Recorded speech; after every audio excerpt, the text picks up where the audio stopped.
నేను కొంచెం లేట్ అయింది రిప్లై రావడం. కానీ వచ్చింది రిప్లై. ఇక్కడ ఆంధ్రప్రదేశ్ గవర్నమెంట్ నుంచి మనకి ఒక మెసేజ్ అనేది వచ్చింది వాట్సాప్‌లోనే. మీరు ఏదైనా సేవలు అందుకోవాలనుకుంటే ఇక్కడ కింది దాంట్లో మీరు ఆ సేవ గురించి చెప్పండి అని చెప్పి అది ఇచ్చింది. దయచేసి ఒక సేవను ఎంచుకోండి అని చెప్తుంది. మనం వచ్చేసి ఇక మనం తిరుపతి వెళ్ళడానికి టికెట్లు ఎలా బుక్ చేసుకోవాలి అనేది ఇక్కడ మనం ఓకే చేద్దాం. ఇప్పుడు మనం తిరుపతికి వెళ్ళడానికి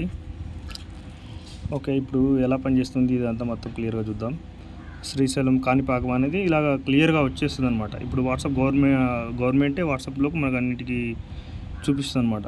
చాలా చాలా బాగుంది కదా ఫ్రెండ్స్. ఇంకా ఇలాంటి సమాచారాలు మీకు చాలా చాలా కావాలంటే నేను తెస్తూ ఉంటాను.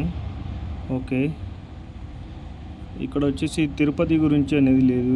తిరుపతి మనకు లేదు కదా, కాణిపాకం ఉంది.